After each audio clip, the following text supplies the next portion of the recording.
Welcome back to The Local Show, a service of Safe Harbor Wills and Trusts and Geddes Federal Savings and Loan. The Local Show, featuring conversations with business owners, employees, and local business leaders about their successes, challenges, and reasons for doing business right here in Central New York. The Local Show, locally produced by Zoey Advertising. Now, here are your hosts, Tom and Steve. Hey, welcome back, folks. We enjoy having you here with us on these weekends. It's a fun time for Steve and I to expose you to various businesses throughout Syracuse in Central New York. Yeah, you feel better after your massage from the last set. Yeah. You feel because you look relaxed. Go on YouTube, folks, and watch Steve give me a back rub. So I go to touch Tom's back. It was like grabbing onto a rock. and I don't know, either there's muscles or stress. Maybe both, Tom? It's probably both. It's muscular stress. So you weren't kidding. You weren't kidding.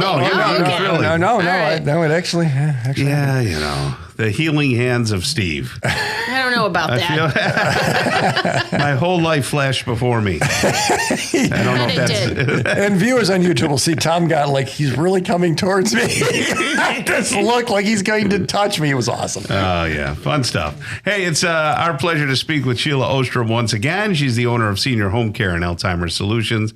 And you reach out to a lot of people and figuratively touch them. Yes. Actually, and there's some very specific ways on how we teach people. Oh, yeah. On the positive approach to care and how to touch people and how not to touch people. I got you. So, yes. Talk to us. So Sheila, Senior Home Care Solutions, folks that have listened to the show know that they take care of folks in their home, not medically, but they do their day-to-day and they have a relationship.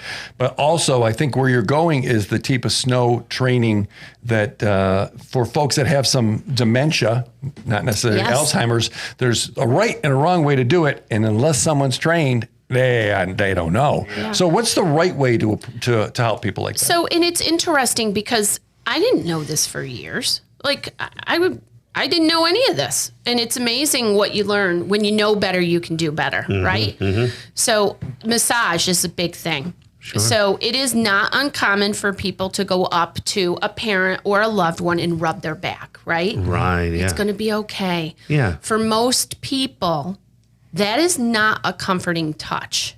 Oh, wow. It actually kind of gives them the EBGBs. Yeah, well, that's the way it was with Steve. Yeah, I bet it was in more than one way. But with touch, especially with that type of touch for a lot of people, and especially with dementia, because it affects the central nervous system and the way they absorb feelings and the way things feel. Yes. What happens is it feels almost like spiders crawling or something creepy crawly on you.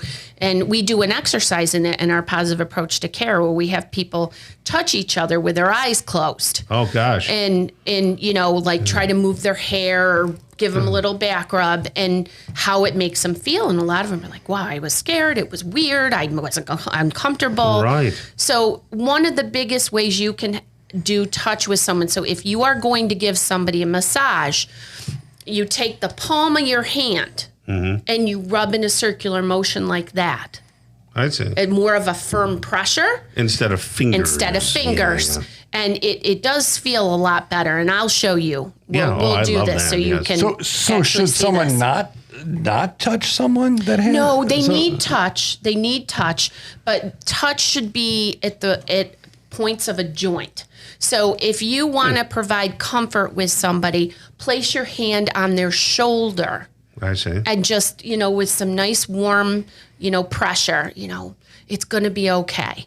Don't rub their back and say it's going to be okay. This almost works for anybody. If someone, even if they don't have dementia, they're not going to feel like they're missing, but there's kind of a better way to do it. There is. And any joint. So, if someone's laying in bed and you want to provide them comfort and say they're sleeping, you can place your hand on their hip because they're laying on their side. Yeah. Their hip, their knee, their elbow, their shoulder, anywhere that is actually, a joint. Right. And your people are trained to do these things. So I have often heard, well, someone stops in and sees mom a couple days a week. It's the neighbor, and that's a good thing. Or they have a family friend that comes by. But if they're not trained, how do they know what to do or not do? Maybe they have it right or some of it right, but there could be a lot of gaps there. Absolutely. And, I don't know everything. I'd like to say that I know Tom everything. said you knew I'm an expert in this field. But we learn different things all the time. And I think that's what makes us, such good people is our knowledge to always learn in different Are you back things. up to full capacity like you were prior to the pandemic? We are. We are. I could still use a few more caregivers. I'm still missing some of my stay-at-home moms who used to go to work 10 to 2 or 11 to 2. So I'm looking for some of them again. So talk about them. So who are you looking? Dig a little more. You just So said honestly, people don't realize that they could be a caregiver, and some of our best hires have been stay-at-home moms. Okay, so one of the stay-at-home moms now we have, she's an accountant, and she's staying home for the next 7 years, but she needs a break, and she needs to talk to somebody that isn't her children. Her children all get on the bus and go to school. I mean, it's summer now, so they have different things that they're doing, and they. It gives them that break. They get their kids off to school. They go help somebody. They make a meal, do a load of laundry, have conversation with that person, take them to a doctor's appointment, take them for a walk, whatever it is. Yeah. And it gives them, an adult to talk to, both of them. So it's good for the isolation that they both experience because they don't want to talk about their kids 24/7, even though, people think they might. They like to have that break. Those are some of the services that you do. Would you also do some watering the garden? Helping somebody water their garden? Water the garden. We have one lady that we help her go through her 100 perennial flowers every day. She likes to walk into her perennial garden, and we figure out which ones they are. She tells us every day. So I went by here earlier this week. I helped my mom out, who's nearly 90, because she drove her lawnmower cutting the lawn. No, it was in a hole. It was in a hole, gopher hole, yeah. It caught a hole, so it was a little stuck. So would you help 90-year-old women that are driving a right-around lawnmower get their lawnmower out of a hole? So we are probably not going to be the ones to pull that riding lawnmower out of a hole, but we would definitely find the right person to do it. So we get out of the hole, and there she goes. I'm blessed. Most 90-year-olds don't have that. That Some capacity. do, though. Some do.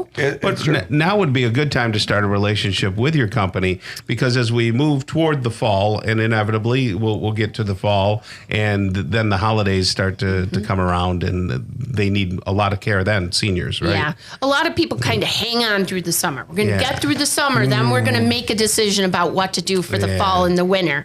And that's typically what happens. Yeah. So tell us do you have a call once a week where people can call and get questions? Explain that to me, because I thought that was really interesting last time. We have a support group that is on every Tuesday. It's at 9 a.m. from 9 until 10, except for the last Tuesday of the month, it's 2 to 3. But we're actually considering moving it because too many people mix up. Right. Yeah. And the person we used to do it for at 2 o'clock doesn't attend anymore. Okay. So when is it?